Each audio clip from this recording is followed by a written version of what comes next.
Olá, pessoal, boa noite. Sejam todos bem-vindos a esta live, a esta aula sobre direito dos homens no direito de família.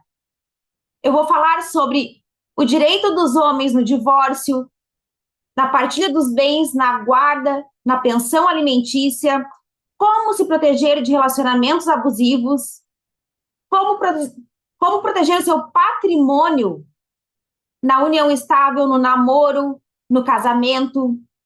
Como o homem deve agir em caso de denúncias falsas de violência doméstica? O que o homem deve fazer quando ele é afastado de casa, quando ele é afastado da sua empresa por uma medida protetiva? Então, assistam essa aula até o final, que ela está muito interessante, muito importante. Chame os seus amigos, compartilhe este link com seus amigos para que eles saibam dos seus direitos. Porque quanto mais os homens souberem de seus direitos, mais a gente vai conseguir lutar contra esse judiciário que só apoia as mulheres. Então, homens, chegou a hora, vamos nos unir. E eu estou aqui para ajudá-los nisso. E no final dessa aula, eu vou fazer um sorteio de um material exclusivo sobre os direitos dos homens que eu preparei para vocês com muito carinho. Então, eu vou compartilhar agora um material que eu preparei para vocês acompanharem esta aula. Só um instante aqui, tenham uma paciência comigo que eu não tenho muito hábito aqui de compartilhar material. Então, só um pouquinho aqui que eu vou procurar o material.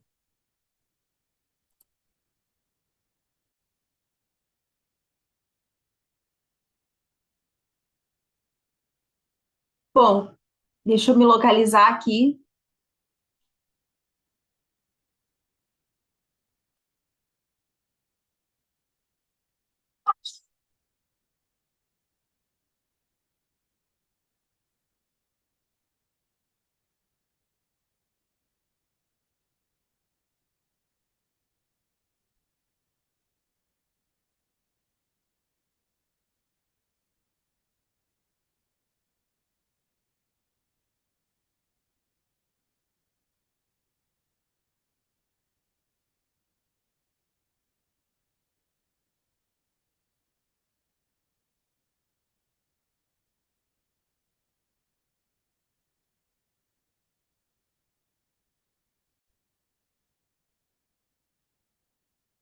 Como eu falei, o tema da nossa aula é Direito dos Homens, Família e Justiça.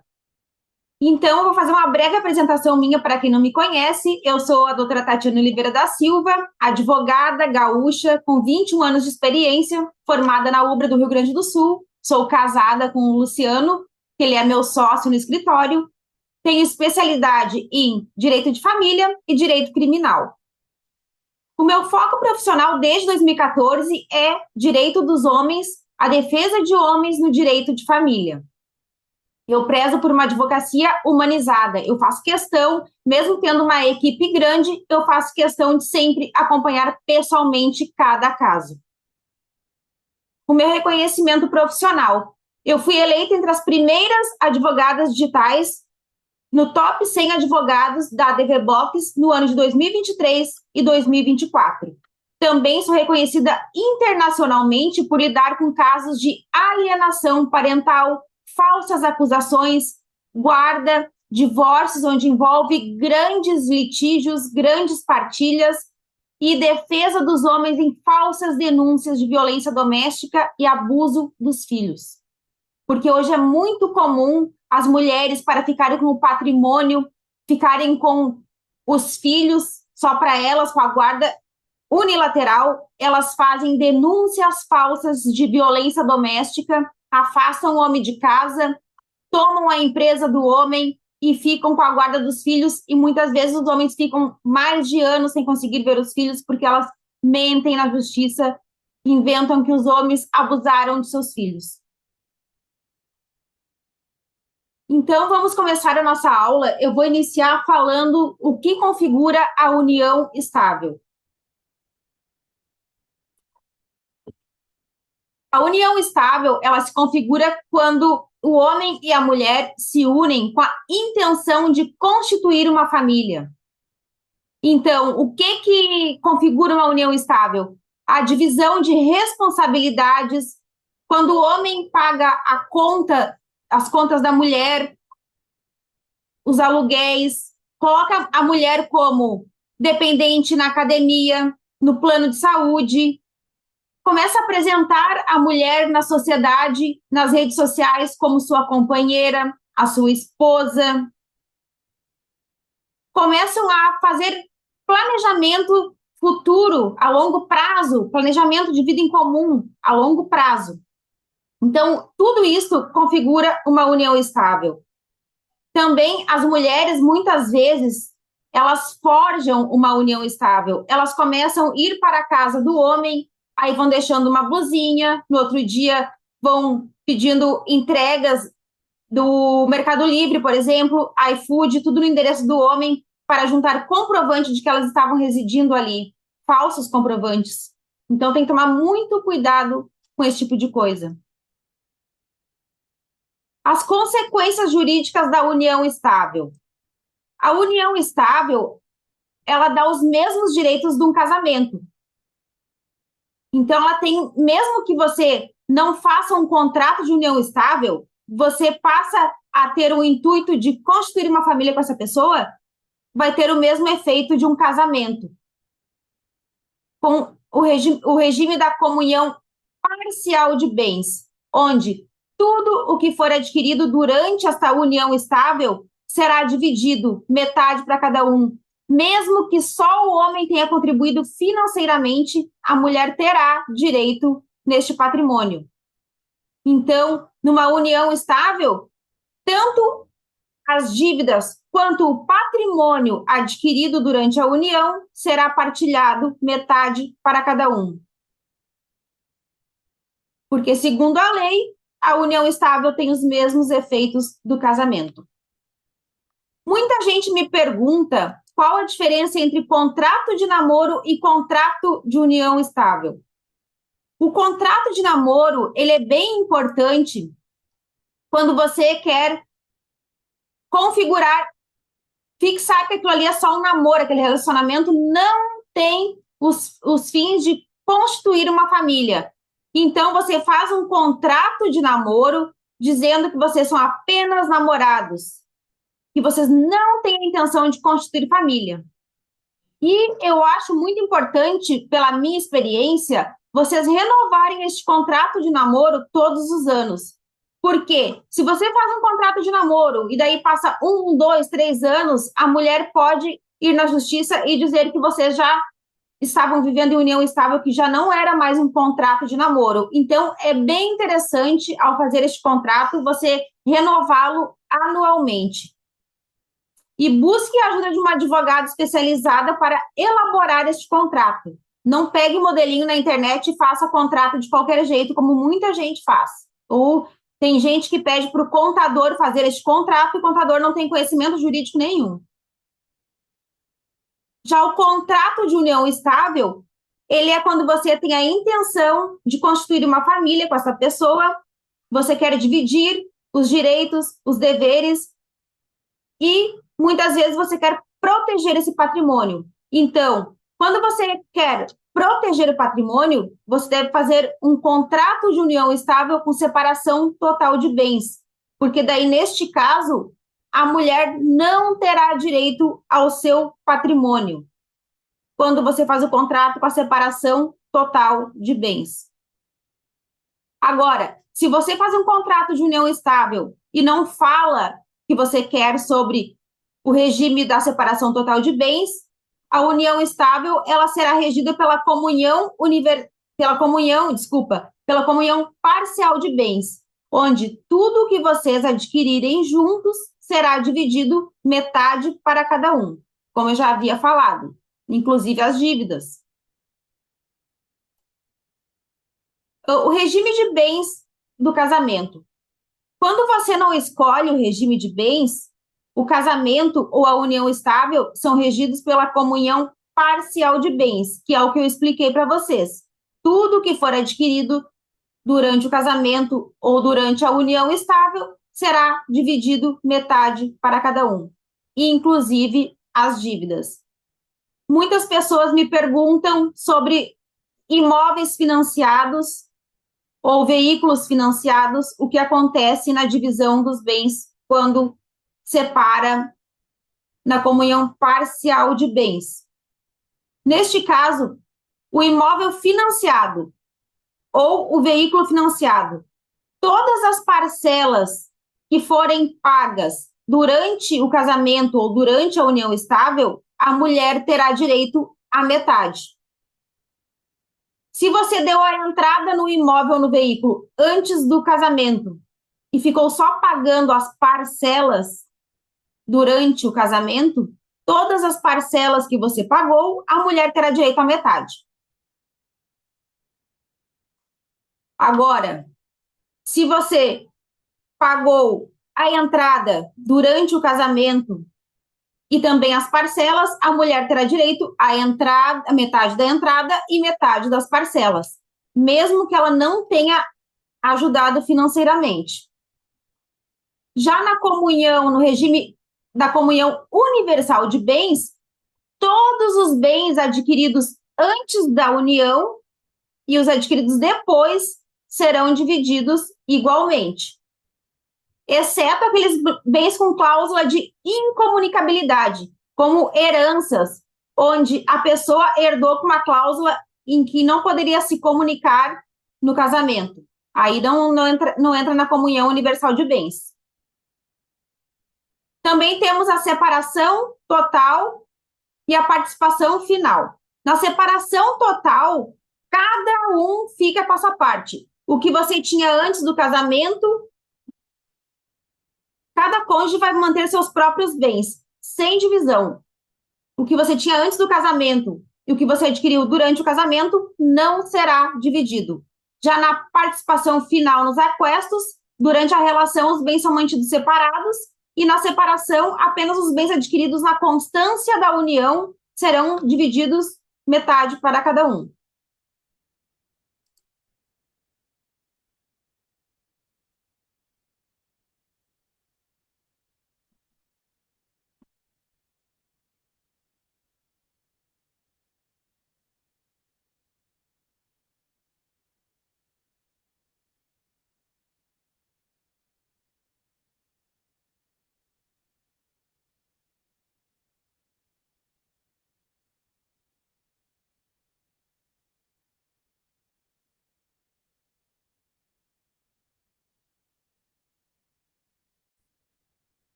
Agora eu vou falar da importância do pacto antinupcial.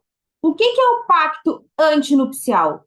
É um pacto, um contrato que você faz antes do casamento, onde você pode estipular como serão partilhados os bens em caso de divórcio.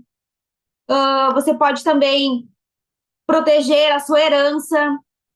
Você pode estipular no contrato, no pacto antinupcial, como serão geridas as finanças no casamento, quem pagará as contas, se serão os dois, se será só um. Se a mulher não quiser trabalhar durante a união, vocês também vão definir que, se ela não quiser trabalhar, você pode definir que é uma. Como é que eu vou te dizer? Se a mulher não quiser trabalhar, aí vai ficar no pacto ali que é responsabilidade dela, que ela não quer trabalhar e que, se vocês se separarem, ela não terá direito à pensão alimentícia. Você pode colocar no pacto qualquer tema específico sobre o relacionamento que vocês vão ter, a rotina de vocês, o que pode acontecer em caso de traição, uma multa, uma indenização, como será a partir. Então, várias coisas podem ser colocadas no pacto antinupcial. Ele é bem importante para proteger o patrimônio, principalmente. Então, como eu falei, no pacto antinupcial ele pode ser usado para escolher o regime de bens, exclusão de bens, cláusulas de dissolução, regras para o caso de dissolução de união e regras de administração dos bens em comum, além de outros temas que podem ser colocados no pacto antinupcial. Divórcio e partilha de bens.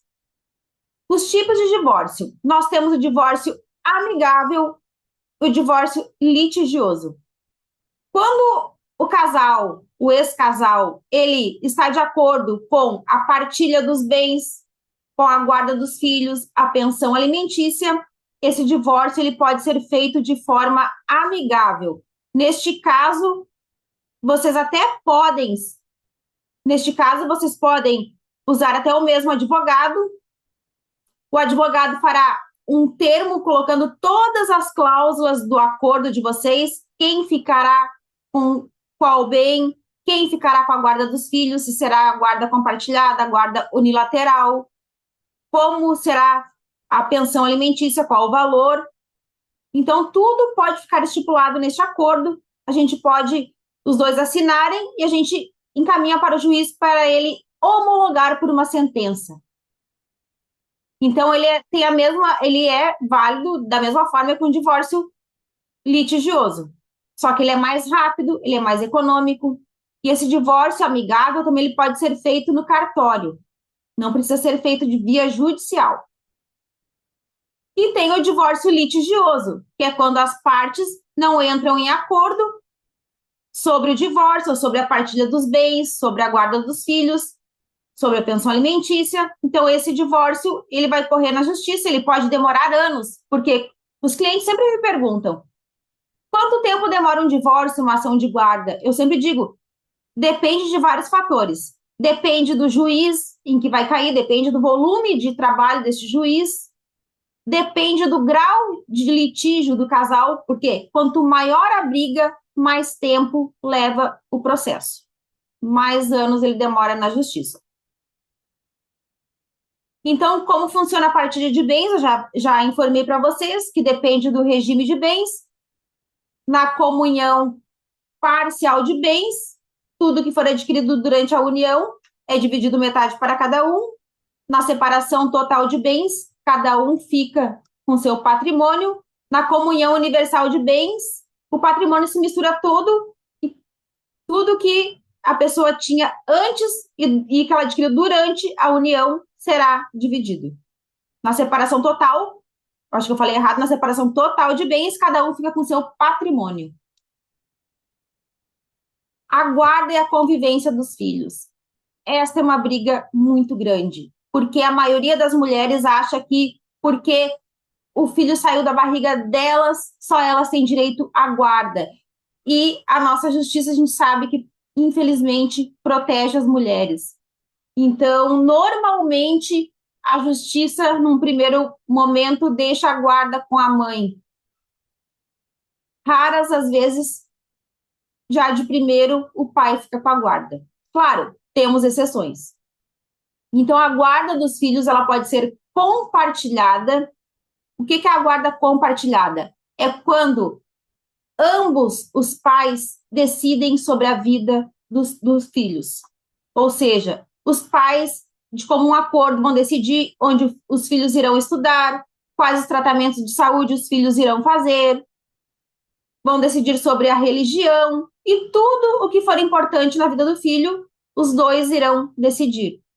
Já na guarda unilateral, só quem está com a guarda unilateral decidirá sobre o destino dos filhos. Não que o outro pai não possa fiscalizar a guarda do filho, mas as decisões mais importantes são tomadas por quem detém a guarda unilateral.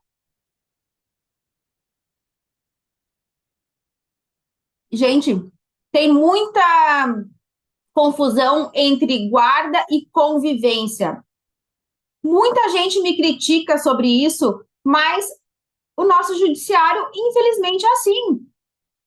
A guarda compartilhada não significa que o filho vai ficar metade do tempo com o pai e metade do tempo com a mãe. A guarda compartilhada, ela, como eu falei, ela significa que as decisões sobre o filho serão compartilhadas entre pai e mãe. Só que o filho terá um lar de referência, que será ou com o pai ou com a mãe. Já a convivência é o tempo em que o filho ficará com o pai ou com a mãe. Então, tem diferença entre guarda e convivência. Convivência é o tempo que o filho passa com um ou com o outro. E na guarda compartilhada, é importante que a convivência ela seja feita de forma equilibrada, que o filho possa ficar um período de tempo com a mãe e um período de tempo semelhante com o pai. Claro que isso sem atrapalhar a rotina dos filhos, porque os filhos eles têm uma rotina, muitas vezes os pais se separam, vão morar um longe do outro, então fica difícil o filho ficar 3 dias com um, 3 dias com o outro, 4 dias com o outro, dificulta essa rotina para a escola. Muitas vezes a mãe ou o pai vai morar em estado distante, em local distante ou até em outro país, mas isso não impede a guarda compartilhada, só a convivência que ela fica mais limitada. Outra coisa que é bem importante falar, que pais que moram longe, em outro estado ou em outro país, isto não impede que a guarda seja compartilhada. Não impede que tanto o pai quanto a mãe tomem as decisões com relação aos filhos. Porque o pai, mesmo morando longe, ele tem o direito e o dever de acompanhar a rotina do filho. Então, isso é muito importante na hora de regularizar a guarda, os dias de convivência, colocar nos termos do acordo ou da sentença, nos pedidos, como será essa convivência, como será essa guarda dos filhos. Eu não recomendo nunca deixar a convivência livre, porque o que acontece? Quando fica na sentença que a convivência será de forma livre, não tem dias nem horários estipulados. Aí o que acontece? O pai vai buscar os filhos e a mãe diz: hoje ele não pode, porque ele vai para a festinha de um amigo, hoje ele não pode, porque vai viajar comigo. Então, o pai não tem uma data, um dia definido, um horário definido, então ele não pode nem reclamar para o juiz que não foi cumprido aquele dia e aquele horário. Então, eu sempre recomendo, nas ações de regularização de convivência, que sejam estipulados os dias de convivência, os horários, e também é importante deixar fixado os dias de convivência virtual, os dias em que o pai poderá ligar para os filhos por uma videochamada ou uma ligação normal. Dias e horários devem ficar fixados, principalmente quando os pais moram em local distante, porque o pai ele tem que ligar semanalmente para os filhos para não perder aquele vínculo, para acompanhar a rotina dos filhos, a convivência com os filhos. Isso é muito importante.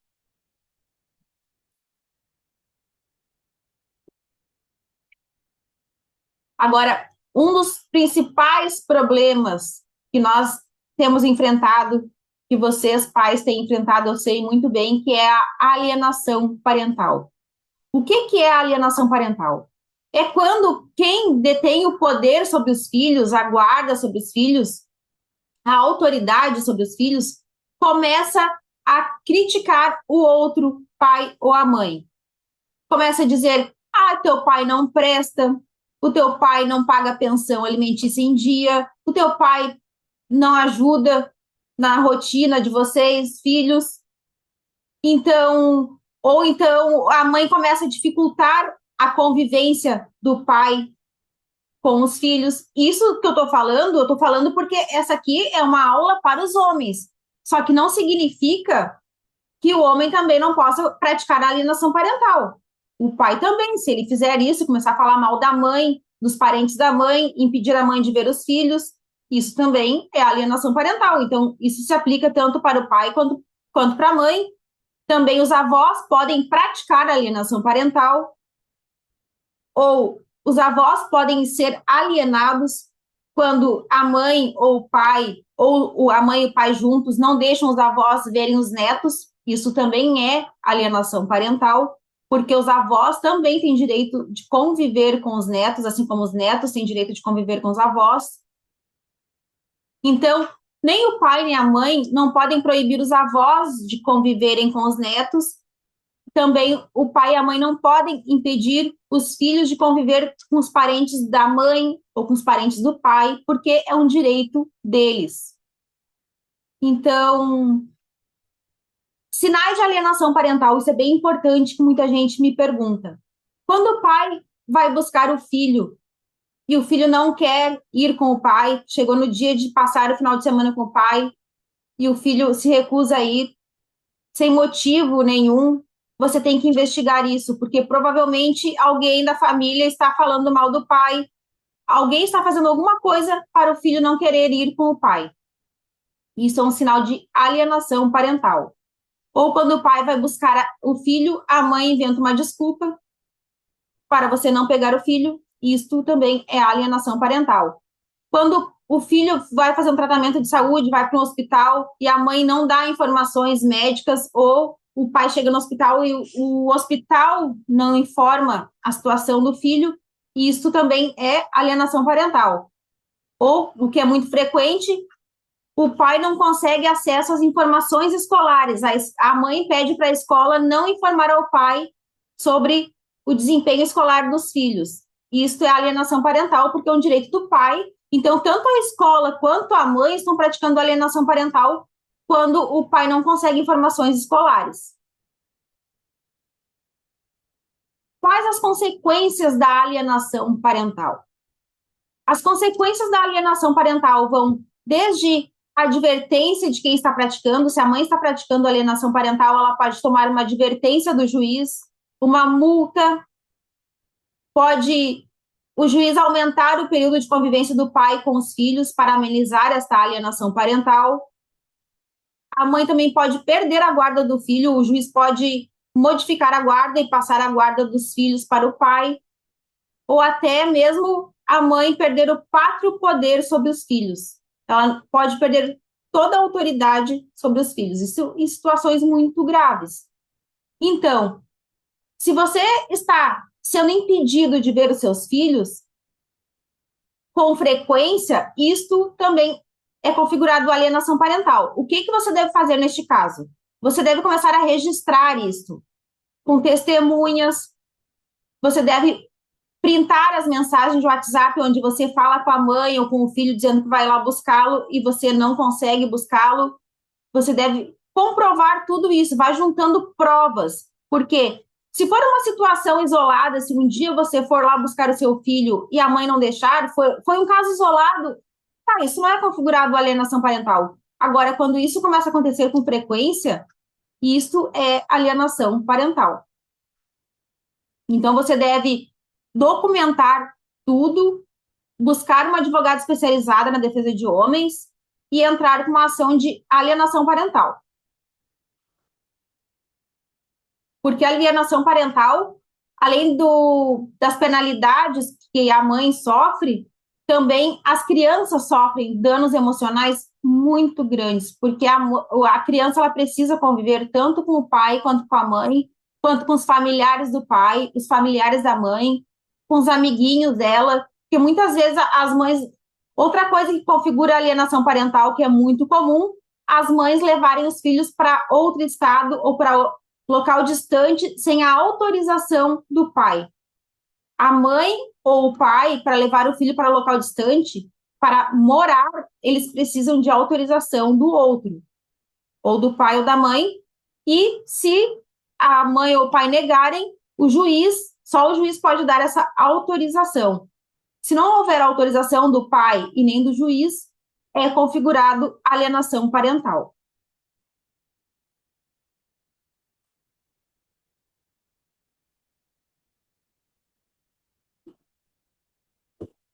Vou falar agora um pouquinho sobre violência doméstica.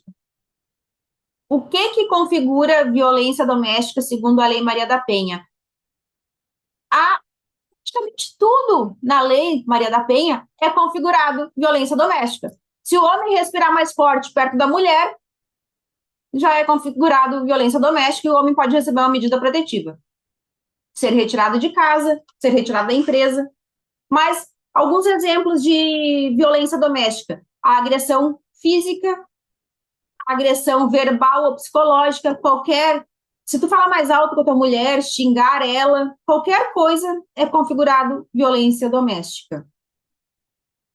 Temos também a violência patrimonial, quando o homem retém bens, recursos financeiros da mulher, a violência sexual, são atos sexuais não consentidos. Gente, isso, olha, é muito complicado, porque as mulheres, para se vingarem dos homens, elas chegam na delegacia e inventam qualquer coisa que o homem xingou elas, ou que o homem pegou o celular delas sem autorização. Muitas mulheres têm amantes e ficam penduradas no celular dia e noite com a amante, o homem pega o celular delas para olhar, elas já vão na delegacia e dizem que estão sofrendo violência doméstica. E o homem é retirado de casa sem direito a nada até ele conseguir reverter essa situação. Ou então, como que o homem vai provar que a relação sexual entre ele e a esposa não foi consentida? É muito complicado isso, né? E elas vão na delegacia e dizem que foram abusadas, que elas não queriam aquela relação. Aí o homem é acusado por estupro. É muito grave isso, gente. Muito grave, muito sério essas acusações. Então, se acontecer isso com vocês, busquem imediatamente a ajuda de uma advogada. Isso não é brincadeira. Então, quais as medidas protetivas em casos de violência doméstica? Afastamento do homem da casa, da empresa. O homem é proibido de se aproximar da mulher ou de ligar para ela ou para qualquer parente da mulher. Qualquer tipo de contato é proibido quando você recebe uma medida protetiva. Então, se a mulher pede uma medida protetiva, você recebe uma intimação pelo celular. O oficial de justiça manda uma intimação dizendo que você recebeu uma medida protetiva. Você deve ler com atenção essa medida protetiva, ler tudo o que você está proibido de fazer e verificar ali se essa medida protetiva é só para a mulher ou se ela se estende também aos filhos. Normalmente, a medida protetiva é somente para a mulher. Então, se a medida foi para a mulher, o pai não pode ser impedido de ver os filhos. Só que neste caso, ele vai ter que pedir para uma pessoa de confiança e buscar os filhos e levá-los de volta, porque ele não pode se aproximar da casa da mulher. Então, vai ter que ter sempre uma pessoa intermediando essa convivência do pai com os filhos. Agora, quando tem uma denúncia de abuso, agressão do pai contra os filhos, aí a medida protetiva se estende aos filhos também. Neste caso, o pai não pode nem entrar em contato via celular com os filhos. Ele é extremamente proibido de entrar em contato com a mãe e com os filhos. Então, tem que sempre, quando receber uma intimação, você buscar um advogado para ter certeza do que você pode e o que não pode fazer na medida protetiva. Então, como eu falei aqui, né, recebeu a medida protetiva, busque um advogado. Se a denúncia é falsa, junte provas de que essa denúncia é falsa. Porque, na maioria das vezes, a mulher não chega e pede uma medida protetiva. Ela vem ameaçando a tempo, vem mandando mensagem dizendo que vai destruir a vida do homem, que vai tirar os filhos dele. Então, quando o homem recebe a medida protetiva, normalmente ele já tem essas mensagens antigas no telefone dele, ou tem testemunhas de que a mulher já vinha ameaçando. Então, o que eu sempre aconselho? A relação está ficando conflituosa, coloquem câmeras em casa a gravar, gravem todas as discussões que vocês tiverem. Sempre quando tiver um conflito muito grande, você tiver que entrar em casa, se possível, entrar com uma testemunha.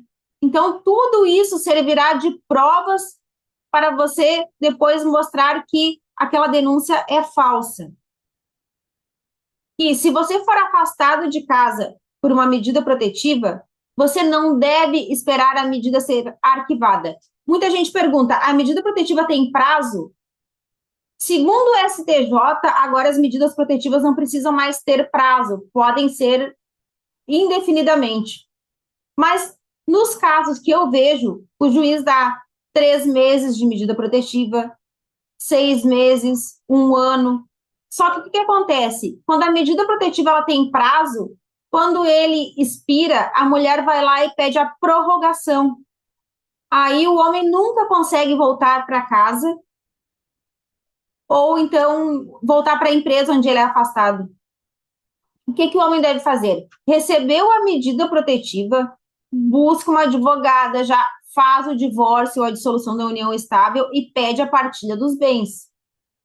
E se a casa ou a empresa é só do homem, a mulher não tem direito à partilha desse imóvel, dessa empresa, desse patrimônio, o homem deve entrar imediatamente com uma ação de reintegração de posse para buscar de volta o que é dele. Ou muitas vezes a casa em que eles moram é do pai, dos pais do marido. A mulher coloca uma medida protetiva, o homem tem que sair de casa. Só que a casa não é dela, a casa não é dele. Aí, neste caso, os pais do homem têm que entrar com uma ação de reintegração de posse. Não adianta você ficar na esperança de que a medida vai ser arquivada e você vai conseguir voltar para sua casa, porque isso normalmente não acontece. Outra coisa, quando você recebe a medida protetiva, a polícia vai lá, ou você tem que sair só com a roupa do corpo, ou pega só meia dúzia de roupa e sai. Seus pertences, muitas vezes os materiais de trabalho do homem ficam na casa e ele não tem como buscar, a mulher não quer devolver nem para um parente dele. Então, o que que o homem deve fazer? Deve entrar com uma ação de busca e apreensão dos bens. É isso que o homem deve fazer. Porque ele não pode, de jeito algum, se aproximar da casa ou ligar para a mulher pedindo os bens. Então, tem que entrar com essa medida liminar de busca e apreensão dos seus pertences. Antes de falar aqui dos diferenciais do meu atendimento, eu quero voltar ali no caso da guarda. O que que o pai deve fazer quando a mãe não deixa ele ver os filhos? O que que eu sempre pergunto aos clientes? Já fez a ação de guarda? Se não fez ainda a ação de guarda e regularização de convivência, essa é a primeira coisa que você deve fazer. Entra com a ação, regularizando a guarda, os dias de convivência virtual, o valor da pensão alimentícia, formaliza tudo no papel para o juiz assinar. Porque, como eu sempre digo, acordo de boca não dá certo. No início, muitas vezes o casal ele se separa de forma amigável até, se separa de boca, não regulariza a guarda dos filhos, nem a pensão alimentícia. O que que acontece? Quando o homem arruma uma namorada ou a mulher arruma um namorado, aí começam os problemas. Aí o pai vai buscar o filho, a mãe já não deixa mais ele buscar, ou a mãe começa a pedir mais valor de pensão alimentícia. Ele dá, o homem dá um dinheiro de pensão alimentícia, chega no meio do mês, a mãe diz que precisa de mais para comprar material, para comprar remédio, para comprar roupa. Então, o que que eu sempre aconselho? Regularize a guarda, os dias de convivência, o valor da pensão alimentícia. No caso da pensão alimentícia, quanto que se paga de pensão alimentícia? Esta é a grande dúvida. E eu digo para vocês, a lei não diz quanto que o pai deve pagar de pensão alimentícia. O que que a lei diz? Que depende de quanto o pai ganha, depende de quanto a mãe ganha e depende de quanto os filhos necessitam. Tem filhos que têm alguns problemas de saúde, que fazem alguns tratamentos, algumas terapias, que vão precisar de maior valor de pensão alimentícia, e o outro filho que não precisa desses cuidados todos. Então, tudo vai depender de quanto a mãe ganha, quanto o pai ganha, qual o padrão de vida deles. O que a gente vê nas sentenças dos juízes é entre 20% e 30% do que o homem ganha. Isto estipulado no valor líquido, que inclui tudo que o homem ganha, 13º, férias, horas extras, tudo inclui na pensão alimentícia. Quando o homem não trabalha formalmente, o juiz estipula na média também de 20% a 30% do salário mínimo. Então, tudo vai depender de cada caso. Então, quando o juiz estipular uma pensão alimentícia que você acha que está muito alta, que você não tem condições de pagar aquilo tudo, o que que você deve fazer? Pedir comprovar ao juiz o que você ganha, fazer uma lista de todas as despesas, comprovar isso por meio de documentos no processo e dizer ao juiz, eu não posso pagar tudo isso porque eu tenho essas despesas, eu tenho despesa muitas vezes com a minha segunda família, então o juiz irá analisar isso e pode ser que ele diminua o valor da pensão alimentícia. Até quando o pai deve pagar pensão alimentícia? Até os 18 anos, o pai deve pagar pensão alimentícia, ou a mãe também, porque outra coisa que é um tabu, porque os homens acham que quando eles estão com a guarda dos filhos, a mãe não tem obrigação de pagar pensão alimentícia. E isso está errado. A mãe também tem a obrigação de pagar pensão alimentícia aos filhos, mesmo que ela não esteja trabalhando. Assim como o homem, se ele não estiver trabalhando, o juiz vai estipular no mínimo 20, 30% do salário mínimo. Isso acontece com a mulher também. Muita gente me questiona, mas é que eu nunca vejo mulher pagando pensão alimentícia, eu nunca vejo a mulher sendo presa por não pagar pensão alimentícia. E daí eu sempre digo também, eu também não vejo o homem entrando com uma ação cobrando a pensão alimentícia da mulher. Eu nunca vejo o homem, quando a mulher não paga a pensão, entrando com uma ação de execução, pedindo a prisão dela, ou a penhora de bens, por ela não pagar a pensão alimentícia. Porque o que acontece?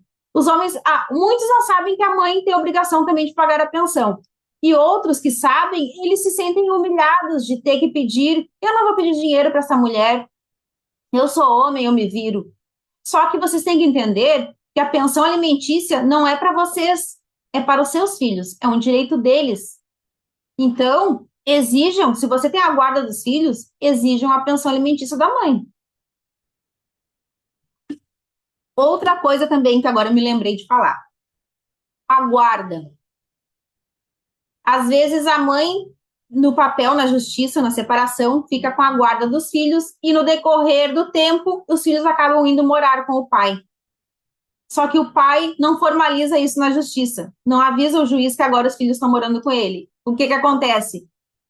Um tempo depois, passa 1 ano, 2, a mãe está precisando de dinheiro, vai lá e entra com uma execução da pensão alimentícia, cobrando do marido esses valores atrasados. E mesmo o pai estando criando os filhos de boca, porque não alterou na decisão judicial, o juiz vai lá e obriga ele a pagar os atrasados da pensão alimentícia. Então, se a mãe está com a guarda dos filhos, formalmente, na justiça, e você pegar a guarda dos filhos, faça a formalização disso na justiça. E informe ao juiz que agora a guarda é sua, para você não correr esse risco. Também tem o risco de você estar criando os seus filhos e a mãe ir lá e entrar com uma busca e apreensão dizendo que quer os filhos de volta, porque a guarda está com ela no papel, né? Então, tem que tomar muito cuidado com isso.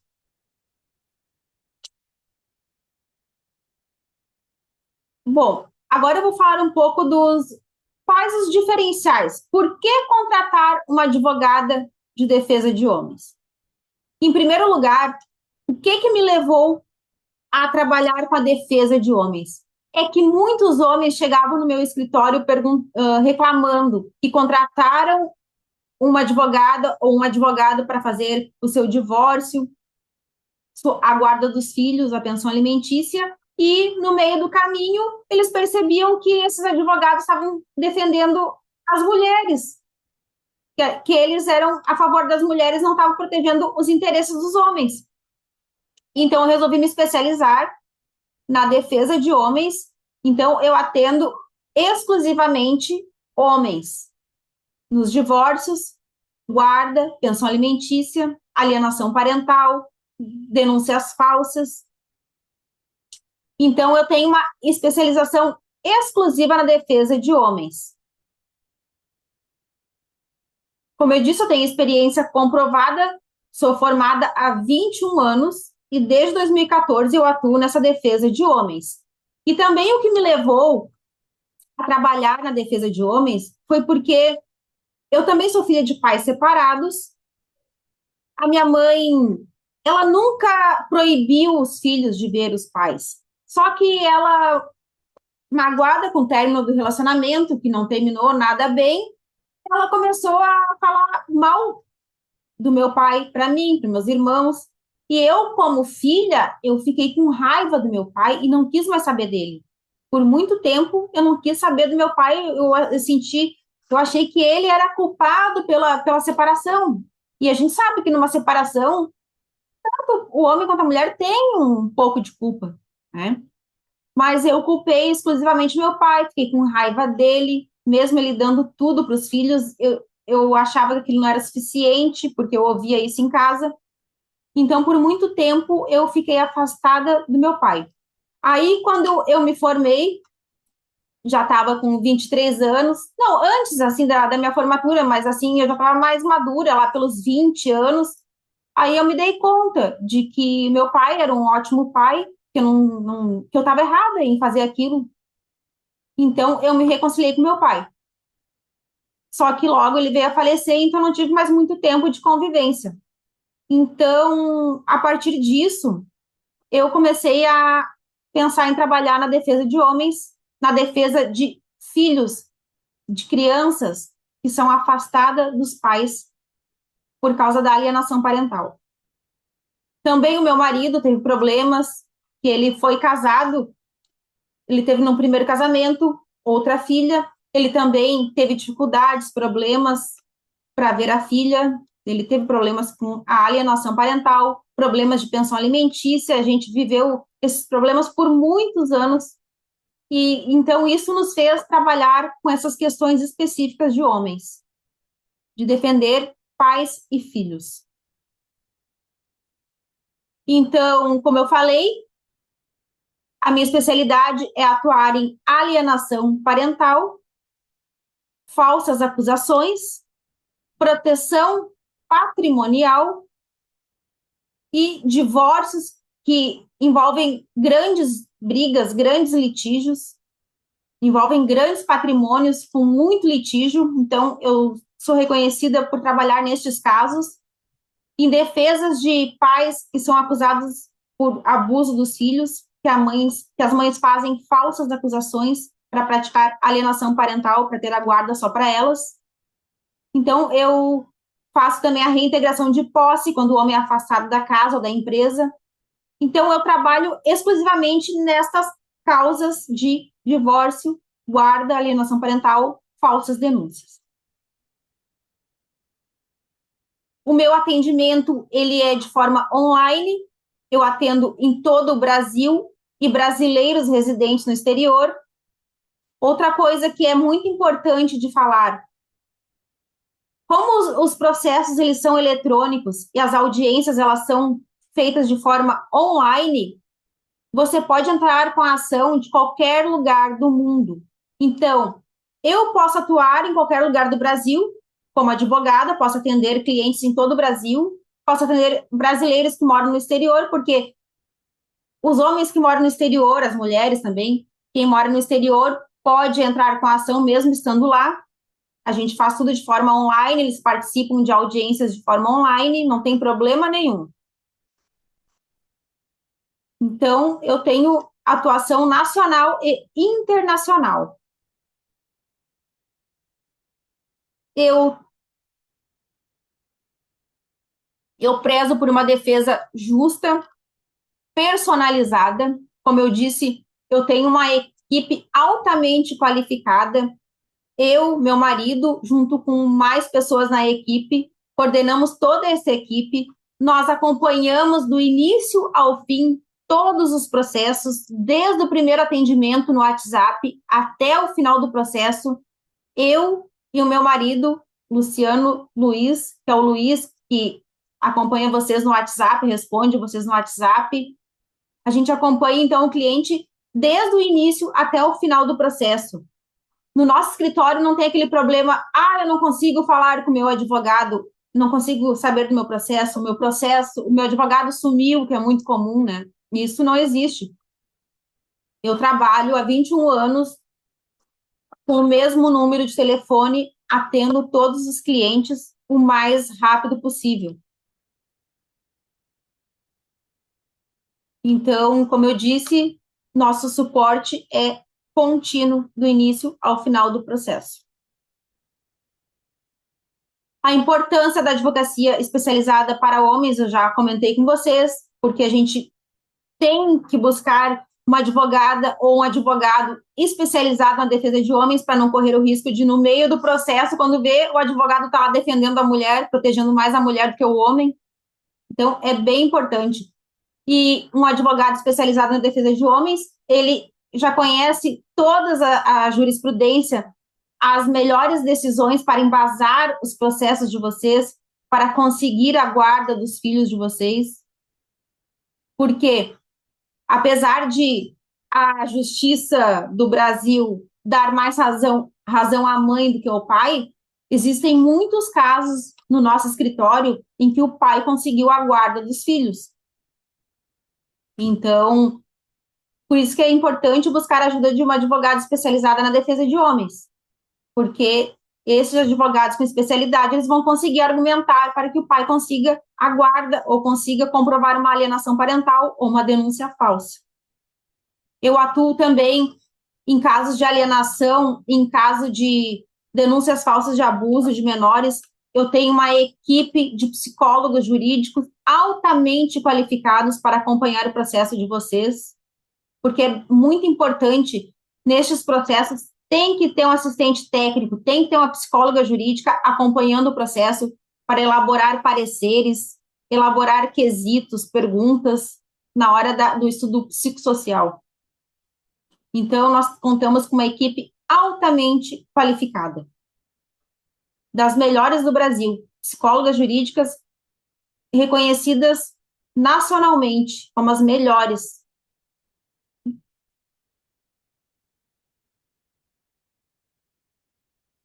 Então, como funciona o nosso atendimento? O cliente, quando ele quer nos contratar, ele tem que passar por uma consulta inicial para a gente analisar o caso e ver se há viabilidade de dar prosseguimento, entrar com a ação, fazer a defesa. Então, tudo isso, o cliente marca a primeira consulta inicial, a gente analisa o processo. Se o cliente já tem processo em andamento e quer trocar de advogado, porque o advogado não está atendendo ele bem, não está tendo um bom desempenho no processo, a gente primeiro faz uma análise de todo o processo para ver se é interessante a gente entrar naquele processo, se há o que fazer, o que melhorar, acelerar aquele processo. Então, a gente faz aí uma análise processual e uma consulta, uma consultoria, um parecer com o cliente. Após a contratação, a gente faz uma outra reunião com o cliente para planejar as estratégias do processo, como será a defesa do cliente. Acompanhamos o cliente do início ao fim do processo, como eu falei. Nós agora contratamos um software jurídico de acompanhamento processual para cada movimentação do processo, o cliente já ser informado via WhatsApp. A gente está estruturando ainda essa parte de a informação ir direto ou por e-mail ou pelo WhatsApp do cliente. Contratamos a DV Box. Antes eu estava com a Astreia, eu tive alguns problemas no andamento ali dos processos, não estava informando os clientes direito. Agora eu troquei para a DV Box, para os clientes serem melhores atendidos, ficarem sabendo do andamento dos seus processos. Temos um compromisso com a ética, com a transparência, tudo é muito transparente. O cliente, se ele solicitar o processo para analisar, eu envio o processo para ele em PDF, ou se tiver a senha do processo, eu envio, o cliente entra com o número do processo, a senha, tem acesso ao seu processo a hora que quiser. O nosso atendimento é totalmente confidencial. Temos um cuidado para que os documentos, os dados dos clientes não vazem. Então, é totalmente seguro o nosso acompanhamento no processo. Os documentos dos clientes ficam muito seguros conosco. Somos um escritório com registro na OAB do Rio Grande do Sul. Eu sou, como eu falei, eu sou gaúcha. Eu tenho escritório físico em Porto Alegre e atendo de forma online em todo o Brasil e no exterior. Temos o CNPJ, tudo transparente para vocês consultarem, para não ter nenhuma desconfiança, porque eu sei E tem muitos golpes na internet. Muitas vezes os clientes ficam com receio de contratar um advogado à distância. Mas, como eu disse, eu sou conhecida no Brasil inteiro, que está no mundo, pela minha atuação, pela minha seriedade, a seriedade da minha equipe. Nunca tivemos problema nenhum. Frequentemente enviamos materiais informativos aos clientes. Eu escrevo vários artigos sobre os direitos dos homens, sobre guarda, alienação, proteção patrimonial. Tem um site onde você pode ir lá acessar todo esse material também, de forma gratuita. O cliente pode acessar e qualquer pessoa pode acessar também. E aqui está o meu contato, o contato da minha equipe, o nosso WhatsApp, 51-984-93-8082. Tem aqui o QR Code também. O Instagram, @Tatiane, advogada para homens. Temos o TikTok também. Então, se você colocar ali nas redes sociais Tatiane, advogada para homens, você já vai me localizar. Tanto no YouTube, no TikTok, no Instagram, no Kawaii, Kwai, não sei como é que se fala direito. E em todas as redes sociais eu estou lá postando meus vídeos diariamente, informando os homens de seus direitos. Eu estou muito feliz que vocês ficaram até o final dessa palestra. E agora, quem ficou até o final, coloque lá, mande uma mensagem no WhatsApp que ficaram até o final, que eu vou mandar este material explicativo para todos vocês que ficaram acompanhando esta aula. Estou muito agradecida. Peço que vocês fiquem no grupo do WhatsApp, compartilhem, convidem outros amigos para me seguir nas redes sociais, entrar no grupo do WhatsApp, porque eu pretendo, agora que nós formamos esse grupo, eu pretendo colocar lá informações diariamente sobre os direitos de vocês. E se ficaram com alguma dúvida, me chamem depois no WhatsApp, que eu e a minha equipe, a gente vai aos poucos, que é muito volume de atendimento, mas aos poucos a gente vai respondendo um a um. Tá certo? Muito obrigada por tudo. Obrigada pela participação. Deixa eu ver se eu consigo fechar essa tela para a gente se ver melhor aqui. Então, gente, eu estou muito feliz que vocês ficaram até o final. Contem comigo. Contem, todos os dias eu estou me especializando para a gente mudar essa jurisprudência que só a mulher tem direito. A gente vai conseguir mudar isso. Assim como as mulheres conseguiram, elas se uniram e conseguiram todos esses direitos, e os homens estão perdendo esses direitos, a gente vai nos unir também e vamos defender os homens, mudar essa jurisprudência, mudar essas leis absurdas que só as mulheres têm direito. Essa lei da Maria da Penha, onde a mulher vai lá, inventa qualquer mentira e o homem já sai prejudicado. Então, contem comigo. E sigam nas redes sociais, Tatiane, advogada para homens. E tenham um ótimo restinho de domingo, uma boa noite e uma ótima semana. E fiquem no grupo. Me chamem lá para receber o material. Um abraço.